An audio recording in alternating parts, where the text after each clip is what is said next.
Bonjour les amis, bonjour à tous, bienvenue dans Un jour une carte. Nous sommes aujourd'hui le mercredi 10 avril. Alors, pour ce mercredi, nous sommes en compagnie des chats mystérieux. Alors, un des nombreux tarots des chats. Les chats ont la cote avec les tarots. Alors, qu'est-ce que ces chers chats mystérieux ont à nous annoncer pour ce mercredi? Voyons voir.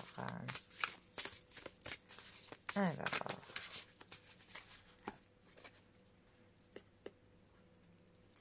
nous avons l'empereur dans toute sa splendeur, qui est accompagné du valet de denier. Regardez-moi comme il est beau. Vraiment, celui-là, il est digne d'un empereur. Alors, l'empereur, quatrième arcane majeur du tarot. L'empereur représente le consultant en première position si c'est un homme. Ensuite, l'empereur, c'est la carte qui représente le travail. L'empereur peut donc parler d'un homme de votre vie. Si ce n'est pas le consultant, ça peut être votre mari, ça peut être votre père, votre grand-père, ça peut être le patron, ça peut être un homme qui porte le signe astrologique du bélier.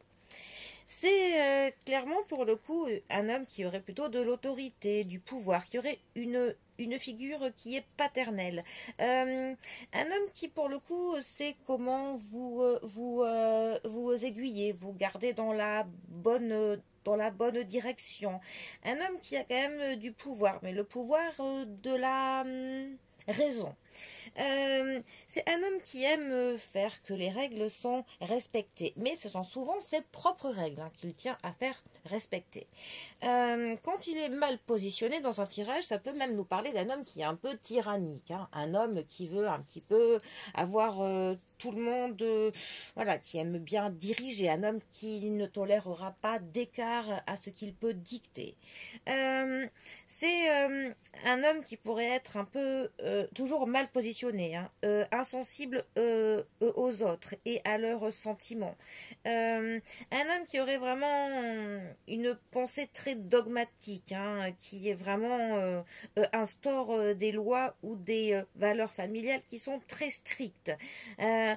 Après, c'est un homme qui prend le contrôle d'une situation, qui a une réflexion qui est très très structurée. Donc cela peut être bien tant que l'on ne va pas dépasser une certaine frontière, une certaine limite. Parce que là, on a une adhésion aux règles, aux lois, mais il faut quand même que tout cela reste sensé. Il ne faut pas partir dans les extrêmes, car c'est vraiment une carte qui va dire que les choses sont très cadrées, et pour le coup même parfois trop cadrées. Il n'y a aucune place pour de la folie, pour de l'imagination, pour tout ce qui vraiment pourrait être un petit peu...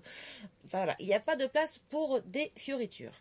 C'est carré, précis, concis, très structuré, très droit. Voilà, avec notre carte de l'empereur. Ensuite, le valet de denier. Alors, la famille des deniers, ça va nous parler de tout ce qui est de l'ordre du matériel, de l'ordre de l'argent, finance, des biens que l'on peut s'acheter, de notre confort, de tout ce que l'on possède. Tout ce qui est de l'ordre du quantifiable. Notre valet de denier, ça va nous parler d'une approche plutôt pratique d'une situation. On va plutôt avoir des visées qui sont réalistes. Ça va nous parler de nouveaux projets, de se mettre dans le mouvement. On est un petit peu dans la quête d'une chance, mais on connaît pour le coup ses propres limites. On souhaite accéder à la prospérité. On va pour cela y travailler de manière très appliquée. Voilà, on va pour le coup vraiment bien se concentrer sur ce que l'on veut. Vraiment, on va concentrer tous nos efforts dans cette quête pour le coup de la prospérité. C'est aussi une carte qui peut nous parler d'un message financier. On va apprendre une nouvelle au niveau de l'argent. Ça peut être notre banquier. Enfin voilà, on va avoir une nouvelle concernant l'argent. Alors, ces deux cartes ensemble, que peuvent-elles nous dire? Eh bien, ça peut justement nous parler d'un homme qui touche notre domaine financier, un homme qui va avoir une approche très pratique pour le coup de tout ce qui est au niveau de l'argent. Donc, ça peut nous parler que votre banquier va essayer de vous contacter ou toute autre profession en fait dans le domaine financier. Donc, ça peut vraiment voilà, donc un message au niveau de l'argent.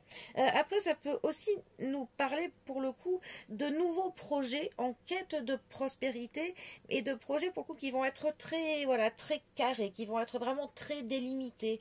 On va vouloir commencer quelque chose en ayant pour le coup une approche voilà qui est très cadrée.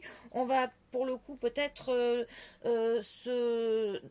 demander conseil à un homme pour le coup très calé hein, sur ce domaine-là. On va peut-être commencer un travail qui est pour le coup très traditionnel. Enfin, on va être très structuré dans notre recherche pour le coup de la prospérité. Voilà, on va pour le coup, on ne va pas partir dans des projets qui sont voilà, qui pourraient être là. On n'est pas dans ni de l'artistique, ni des trucs un peu fou. Hein. Là, on est vraiment dans un truc très terre à terre avec des pensées très dogmatiques hein, pour le coup pour accéder à cette prospérité pour le coup. Bon. Et un travail voilà vraiment très appliqué avec mais je pense qu'il y a un homme hein, qui est malgré tout dans cette histoire financière et dans ce projet on quête de la richesse, tout simplement. Bon, eh bien, pour le coup, je souhaite que votre quête de la prospérité se passe bien, que vous y parvenez. En tout cas, profitez bien de ce mercredi. Et je vous dis à demain pour un prochain tirage. Allez les amis, à bientôt. Bisous à tous.